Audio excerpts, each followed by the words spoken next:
to the republic for which it stands, one nation, under God, indivisible, with liberty and justice for all. Guns, self-defense, concealed carry. This is the Patriot Defense Podcast. From the war room in Idaho's high desert, here's your host, Todd Echols. And we are back once again. It is a Sunday afternoon, and I am tucked away in the war room somewhere in the high desert of southern Idaho. And just like always, you got to have your weather report first. So it's not really frozen out. It's not really wintertime here in southern Idaho.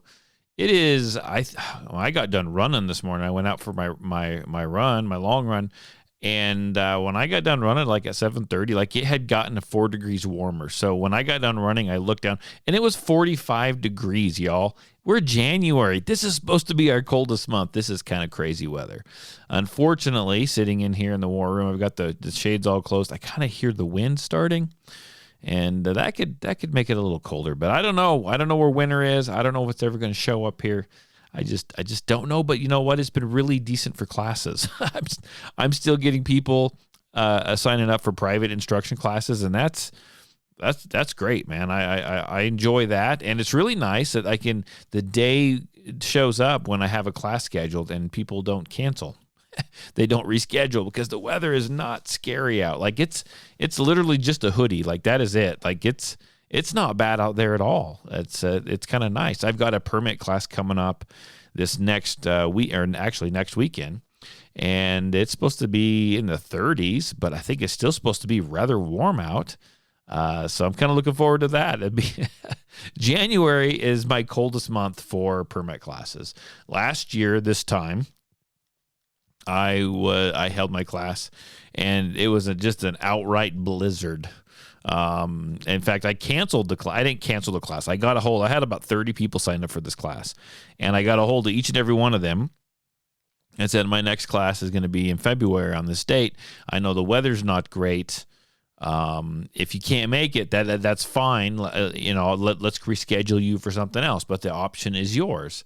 I will have the class. If one person wants to show up, I'll have the class. I'll be out money, but I'll have the class.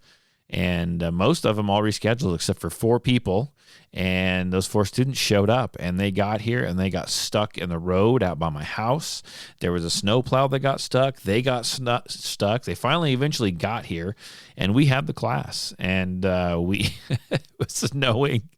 It was snowing. I had woke up at 4 o'clock. I shoveled. I ran the snowblower. I cleared out a place for them to stand when they were shooting, and you couldn't tell by the time we shot in the afternoon. It was deep snow again. And this was last year. This is totally 100% night and day, totally opposite of what this year, what it was last year, which I don't know that I'm complaining too much. This is kind of doable. I'm kind of okay with this. I kind of think that the older I get, the less I like the cold. I don't know. I don't really know what to think. I don't know. I'm afraid the winter's going to show up and hit us last minute, and this is going to be a nightmare. I just don't think we're going to get that lucky and totally avoid it this year. We'll see what happens, but it's making for nice classes. Really nice classes. I'm trying to think of what else I've been up to besides just some private instruction classes, getting out, doing a bunch of stuff on my own as well. So, training, that kind of shooting and that kind of stuff. I posted up on social media, I think it was last week, my training calendar.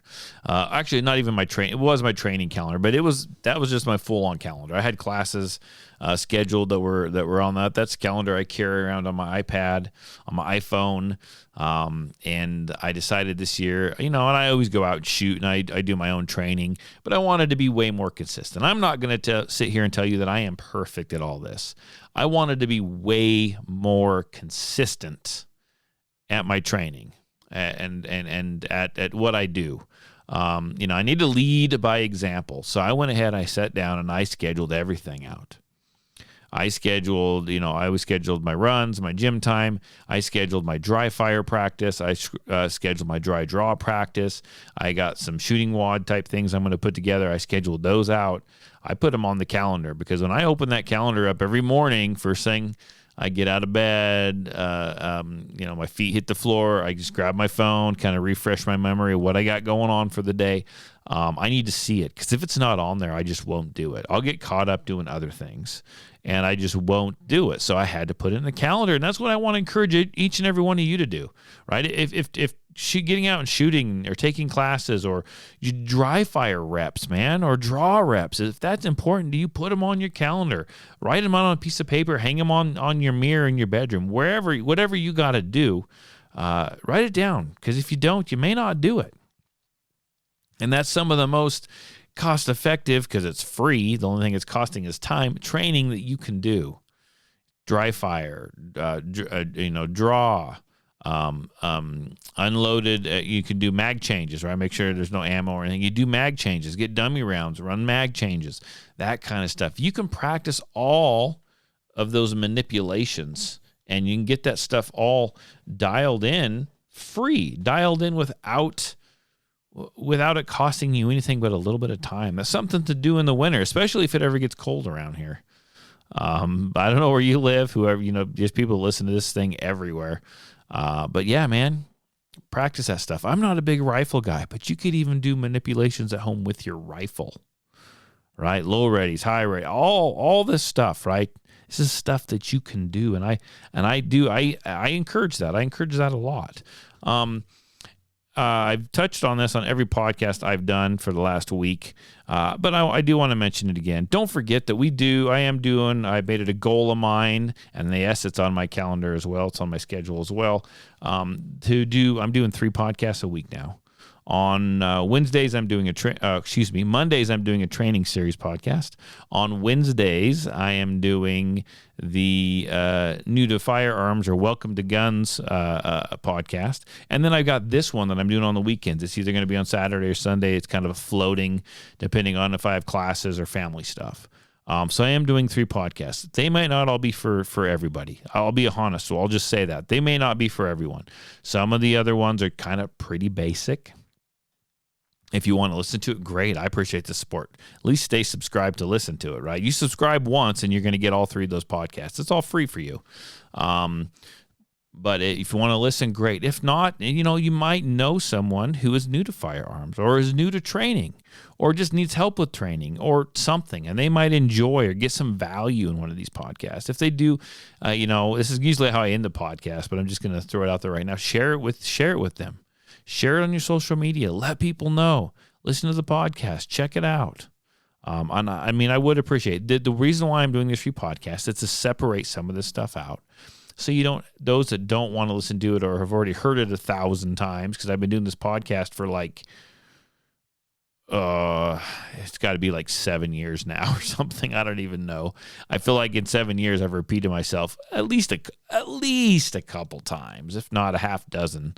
And I just wanted to separate this out and just kind of help the people that listen to the podcast a little bit, so they don't have to, I'm just not regurgitating a bunch of stuff, which honestly I still will regurgitate some stuff, but that's okay. You're here for it. I know you are. If you're still listening, it's been real spotty lately, but we are going to fix that this year. Now, I've got notes on my phone. I know I say that all the time, but I do have notes on my phone, and I am looking here.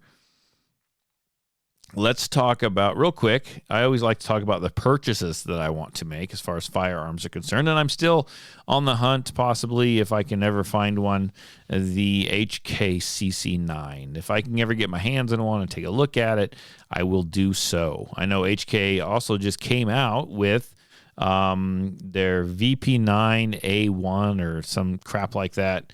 I do love my VP9. I don't know. I haven't watched the video on this yet. I've heard it's kind of looks like a Glock is what I'm told. Kind of acts like a Glock. The idea of it is pretty Glock-like. So I don't know. I'll take a look at it. I don't know that I'm going to run out and buy one of those. But one of the things I do want to buy is, you've heard me mention in the past that I would love to build what I consider a tactical lever action. Well, Marlin makes tactical lever actions. And they have one right now. Well, they have a few that they're going to be releasing in what they call their Dark Series. Now, it's like limited runs of these rifles. Now, the first one I really wanted, it was 45. It was chambered in 4570, big old round in this lever action with this polymer stock. It's got a rail on it. You can put a light on it. You could put an optic on it. All this stuff. I just thought that would be cool, man. It'd be like your T-Rex gun, right? That'd be your T-Rex gun. Well, I missed the boat a little bit, so they're not making them anymore. There was a very limited run of those specific rifles, and they are expensive now. They came out, they were right around $1,200-$1,300. Now they're more like $1,700 or $1,800 if you can. I just don't know if I'm ready to put that kind of money down. So I got to digging around, and they've got some more scheduled to be releasing spring of this year. And they have one chambered in 44 mag, 44 special. It's still in the dark series, so it's all tacked out. It's polymer stock. Just you can go up and you can look online and see them. And then they are bringing another one out this spring, which is 357 38 special. Now, my new goal is to keep an eye on this because I would really think it'd be really cool to get the 44 mag one. It's not the 4570 that I originally wanted. But 44 mag would be cool, man. And I could reload for that. It's not going to cost me a bunch to reload, not as much as the 4570 would. I could cast for it, just some big old 44 mag slugs. I think that would be a lot. I think that would be a lot of fun. So I'm kind of looking forward to possibly getting my hands on one of those. Do I need it? No. Do I want it? Yes. Is there a reason for me to have it? Not really. but I figure why not? So we'll see. We'll see if I can locate one of those when they come out. If anyone, I don't think they've released them yet, but if anyone sees them release, and I missed it, here's the thing: if you see them before me, or if you see them at all, let me know because maybe I don't know about them yet. And if this is limited run, like I think they're going to be just sucked up like hotcakes. So I need to get my hands on one of these. I really think. Yeah, I need one. I don't need one. I want one, and I will have one along with that stupid HK-CC9. It's reminding me of another firearm in the past that I said I wanted to buy, but took them 58 years to come out with, and then you don't hear about it anymore. So I don't. Whatever. I don't. HK. I love you, HK, but man, you guys are snooty. You guys are snooty, and you're only releasing them to like special dealers. It's a bunch of bull crap is what it is. So maybe Langdon Tactical will get hold of one and they'll juice it all up, and I'll spend an extraordinary amount of money for one, and it won't be worth it, but maybe I would do that. I don't know. Who knows? Let's talk about a few different things. I got some stuff here, just some basic stuff we're going to talk about. I've said this before, and I'm going to say it again, right? Having a gun and knowing how to use it are two different things. So many people buy firearms. They get gifted firearms, or they buy firearms, and they think, bam, I'm going to be safe. The world is getting wacky. I'm good to go. And they buy it, and they put it they leave it in the gun box that it comes in, and they just stick it up in the closet, and that's it, right? That's it. They don't do anything with it. Learn how to shoot the thing. Learn how to go out and use it. Learn how to make it work for you. Learn how to carry it. There's all kinds of stuff you need to do. Just because you buy it doesn't mean that it is going to be the gun for you. Doesn't mean that it is going to work for you. It might be the gun for you, but it's not going to work for you if you don't know how to use it. Put some time in. Learn how to use it. Learn how to make it. Learn how you can use it to protect yourself and your family. Like that's probably the reason you bought that gun, right? I want to also point out that there are some other things that maybe you would like to get, but you don't have to get. This is, this might rub a few people wrong because a lot of people like the gear, and most of the guys I'm worried about, upsetting them a little bit is just they like gear, and they'll tell you they are gear junkies, and there's a lot of people that are gear junkies. There's a couple things I don't think that you need. There's nothing wrong with having these things.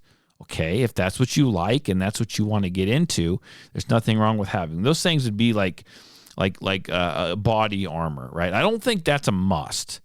Okay, it depends on your outlook on the world. It depends on your outlook on the political situation. But if you're a new gun owner, you don't need to run out and buy body armor unless you just want to and can afford it. And then that's fine. You do you. I really do not care. But I've seen a lot of people buy a gun, they're new to firearms, they just get caught up in all the stuff that they don't use when they really need to save their money and focus on, buying ammo for their gun or a class, right? Night vision is cool. I've seen it, and I'm talking to you, Magnum. Night vision is awesome. It is fun. I got zero problem with night vision. The average Joe probably isn't going to need it. I look at red dot optics on guns. Okay. And I get this argument all the time, but I know there's at least one person I know in my life that constantly says enclosed emitters is the way to go. You need an enclosed emitter optic or red dot. You have to have it. Yeah. I've had a class before. I've had a permit class where people had dots. They weren't enclosed emitters. They're open emitters, which means that a little bit of water, a little bit of dirt, a little bit of stuff gets in there, and it makes them kind of unusable. Like, it really does.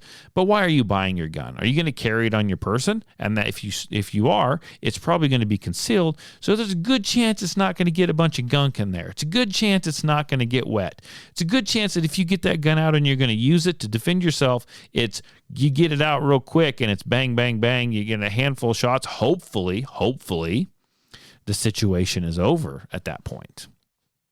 Right? Do you want to go out and you want to spend an extra $100 on an enclosed emitter? I have zero problems with that. I have one of them. I like it. It's cool. I think it looks cooler, and that's fine. And it works, and it does its job. It keeps the water. It keeps the dirt out. It keeps the mud out. Right? But unless we're talking like end of the world scenario here, I doubt you're rolling around in the freaking mud. The average Joe is not going to be rolling around in the freaking mud with his gun trying to fight with it. I just don't see that as happening. And I know that's going to be sacrilegious. Some people are going to say it's blasphemy, me talking like that. But I don't think the average Joe needs enclosed emitters. Like, they just don't. If you want to get it, great. If it's important to you, get it. But I just don't think you're going to need it. Like, you need to get an entry-level type I won't say entry level, but just get the basic red dot, right? Get a basic red dot, right? Get a quality one, get a basic red dot, and then later on, if you want an enclosed emitter, get an enclosed emitter, right? Spend your extra money on classes and ammo. I think that's much more important than an enclosed emitter optic for most people, for probably 98% of the civilians out there. Not that there's any issues with enclosed emitters. It's just you don't need them necessarily, right? Some people like to kit up and get all these battle belts. And that's fine. Battle belts are fine. If that's what you want to do and you want to run a gun and you have a rifle and a handgun, I have zero qualms with that. I don't have one. I don't feel like I need one. Someone might like that. They like buying that stuff and they want to go run and gun in the desert and I don't care. That is fine. That is for you. But the average Joe isn't going to need that. Let's talk about things you do need, though. You need a gun. So you need a good firearm, one that you can afford. You're right. Go out and find yourself a gun. Okay. What else? If you're going to carry this thing, you're probably going to need a good quality holster. So get a good quality holster, right? A good Kydex holster. Shop around. You can buy some online. You might be able to find some local builders, custom holster builders. That's fine. Spend a little extra money there. Get one that fits your gun really well. Don't buy that holster until you decide where exactly you're going to carry. OWB, IWB, AIWB, I mean, whatever, right? You can get that specific holster, a good one that you're going to like. When you get that holster, you're also, a good suggestion, a good idea would be to get a good quality belt if you're going to carry on your waist. Whether it be IWB or OWB, a good quality, thick gun belt would be absolutely amazing. You want that belt to be nice and stiff and hold its shape, right? So you can attach it to your person, to your clothes, and it's not going to pull down your pants. It needs to be supported. It needs to stay up high. It needs to stay concealed. So you got a gun, a belt, and a holster. Now, if you're going to go out and you buy this gun and you're going to go out and you're going to get good at this gun, you're going to need some ammo, right? So when you first buy your gun, go buy a bunch of training ammo. And that's just round FMJs, full metal jackets. Go out and shoot the crap out of it. Make sure your gun's going to function. Make sure it's going to run. Make sure it's going to work the way you want to, right? And then you're also going to need some defensive rounds. Now, I tell everyone to go buy a couple hundred defensive rounds. And that's a good, solid, hollow point self-defense round, right? personal protection type round. You don't want to use FMJs for that. You want a good hollow point, and I'll do another episode coming up, one of the other podcasts, where we just dive into ammo. So get some good quality self-defense rounds, and then you're going to buy a couple hundred. And you're going to, why are you doing that? Todd, I only have a magazine that'll hold 17 rounds, at 2, so I just need just a handful of rounds. Why would I buy 200 rounds? Because you need to make sure your gun is going to run those. I would love to encourage you to put 100 rounds through your gun. Make sure the gun's going to run with those hollow points. Make sure it's going to function, not jam up. It's got to be reliable, and that's what you need to focus on. So there you go. You got ammo. Okay. Now I'm looking down my list here, because I did make a list. Now you may, you're at some point you're going to have to clean that gun. You know how many people come to me with a beginner's class and I show them how to clean their guns? Like, I know that seems weird because I don't like to clean my guns, but I will. Someone pays me, I will show them how to clean theirs. But they buy the gun and then they go, how am I supposed to clean this thing? And then they have to go back and buy a cleaning kit. You need to purchase a good cleaning kit. And I don't mean just the stupid bore snake. Like, bore snakes are just, no. I have a little bore snake for my rifles and my pistol, and it's great. If I'm in a class and I get something in the barrel, if I just want to run, pull that through there to clean the barrel out real quick, I mean, like, that's fine. But buy yourself a good gun kit. Buy yourself an old-fashioned universal cleaning kit. They're really not that much money. They make some nice ones. They make some really compact ones, right? That's what you need. That cleaning kit, patches, solvent, some kind of gun oil or gun oil / cleaning solvent in one. Look for that. You're going to need that, right? And then I would go and I would look into some classes. I would look into the basic beginner's class. Then I might look into a permit class. The basic beginner's class, typically you're going to get comfortable with your firearm. You're going to learn how it works, right? You're going to learn the safety. You're going to learn the fundamentals. So your instructor is going to answer all those questions for you about, like, how does this gun work? How do I do this? How do you lock the slide back? Okay, this is how you press the trigger. This is how you acquire the sights. This is your stance. This is your grip. And then you're going to go outside and you're going to, shoot some ammo, get used to your firearm, and you're going to learn how it functions. So a good quality beginner's class is fantastic. Now, if you're going to also carry that gun, then I suggest you would go find whatever state you live in.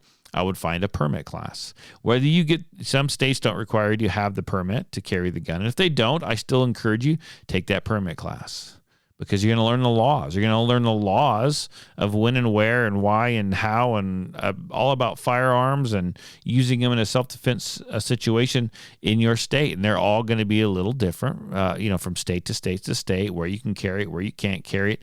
Those kinds of things are never 100% the same across the board, and we don't want them to be.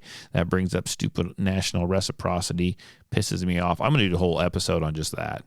I know I've done one, but I'm going to do another one on it, because that national reciprocity thing it's garbage. Like, that really is garbage. And I can't go down that road. Not today. But yeah, get some good instruction. Now, most firearms too, let's back up for a minute, because I may have left something out. Most firearms come with at least a couple magazines, some with just one, most of them with at least a couple mags. It's never a bad idea. It never hurts, especially if you're going to start taking some classes, to go and purchase another, 3 or 4 magazines. It's good to have. I like to have, about 6 magazines per gun, 6 mags per gun. So if it comes with 2, you're going to have to go find 4 more and buy quality mags. So that's also not a bad idea. So there you go. Things you don't need or don't have to have, but are cool if you can afford them, or cool if you want to get them, is body armor, night vision, battle belts, enclosed emitter optics, stuff like that. Those are fun. There's nothing wrong with it, but it's not required. Okay. If you're on the basic, let's first time gun ownership type person, things you will need: gun, belt, holster, ammo, maybe some more magazines, a beginner's instruction, a permit class, just mostly for the legal info in the state that you reside in. Like, that's what you need. Now, as you as you move forward, right, you gotta make some goals. And I'm making goals because, like, let's say you got a gun for Christmas, you got to get all this stuff. Now it's time to make some goals. Like, what are you going to do with this firearm over the next year? We're at the beginning of the year. Now it's time to make those goals. Are you going to take some training classes? You might hop online, find some local instructors. Maybe you can afford to travel. I've traveled for classes before as well. And look and see what's in your budget. What kind of money do you have to save? When are these classes available? Like, can I get signed up now? Can I have the right amount of ammo for these classes and all this stuff? It's all about preparing for the future, man. It's all about preparing for the future. Now, you go and you do that. You buy the basics. You take that class. You get instruction on that firearm, on that handgun. You move forward. Then what? And then you can start delving a little deeper if you want, right? You can go out and you can get that enclosed emitter optic. You can get the fancy stuff. You can put the cool grips and the fancy gear on things on your gun, right? You can get the body armor if that's important to you. There's nothing wrong with that. You can buy a battle belt in 5 different holsters and you name it, body armor, all that stuff, all the cool stuff to hang off your battle belts. That is 100% fine, but let's not overlook the basic needs of the first-time gun owner are way more important than that extra stuff. Okay, you'll get there. You get there. Maybe you're a gear junkie. Maybe you're not. You'll get there eventually. You'll slowly start to gather stuff up. But those basics are what is important from the get-go. And kind of just, you almost, if you're going to buy a gun, some of that stuff, even if you've owned firearms for a long time, some of that stuff's just kind of a basic, almost like a package deal. If you buy a gun, for me, if I were to go buy a gun right now, and I've got a few guns, I've been doing this a little while. If I were to go buy a gun right now, I kind of look at everything I need. So I'm not just saving $500, $600, $700 for the gun. In my head, I'm also like, okay, I'm going to spend another $100 on a holster, or I'll budget out about $130, $150 for a holster is probably more than I need, but I budget it out. So I got a gun, I got a holster, I already have a belt. I'm going to have to buy defensive ammo for it. If it's the regular caliber that I normally buy and carry, I've got a ton of other ammo. But I'll need to buy some defensive ammo for it. And, I've taken some classes and stuff, so I don't necessarily have to do that. But I also need to plan on doing what? On spending some time with that new firearm, making sure it works and functions, do my dry fire, do my dry draws, you name it, all that stuff with the new firearm. Like, it's a whole system. It's kind of like when you set up to reload, right? To reload ammo, you buy the powder, you buy the primers, you got to buy all the stuff, the powder, the primer, the brass, the bullets, the reloading kits, the scale, the measure, all the books and the information. And it's this initial startup cost, right? To get to play. Once you get that, then you're just doing what? You're buying. Oh, you also need dyes as well. But once you get all that, then you're doing what? Then you're just buying powder and primer and brass and bullets. Like, that's it. You got this initial expense done, and you're going to keep using a lot of that stuff over and over and over and over again. It's the same way with buying a gun. Buy one, buy a bunch of this other stuff, and then there's only a couple things you have to continually purchase every time you buy another gun. So go out there, get some training. Look forward to the new year. Schedule your stuff out. Save some money. Get some ammo. Hopefully everything goes well in the upcoming year. I don't want to get too political out there, but I want to throw out this little PSA. And this is just coming from me. This is nothing. I'm not an insider. This is nothing I know. And most people don't give a rat's ass what I think. They really don't. And my opinions mean, I believe and I think differently than a lot of people. And so most people don't listen to me, right? And here's the good thing: I don't let people know half of what I think and what I believe.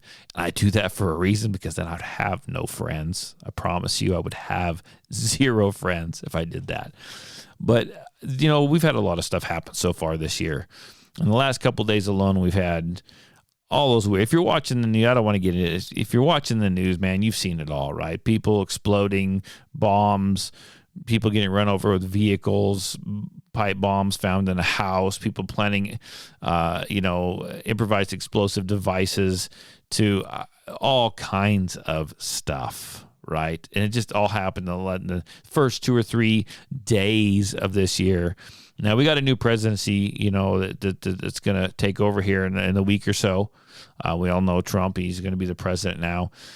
I don't know that I have 100% faith. And everything that I'm seeing right now shows him and 2 other people, so 3 billionaires pretty much running this country and just running ripsaw over everything. Okay, and I don't know that I trust them. And honestly, I don't think they care about us little people. I know they don't care about me. And with all the weird stuff that's taking place and the stuff that's going on, I just want to throw out this PSA, man. Just be prepared. Watch your back. Take care of your family. Take care of your loved ones. When you're out and about in public, that's fine. You don't have to stay locked up at home. I'm not a big group person anyhow. I've had my fair share of concerts and stuff. I'm not going very far. I'm just, keep to myself. But if you're out and about, keep your eyes open. Pay attention. Be prepared.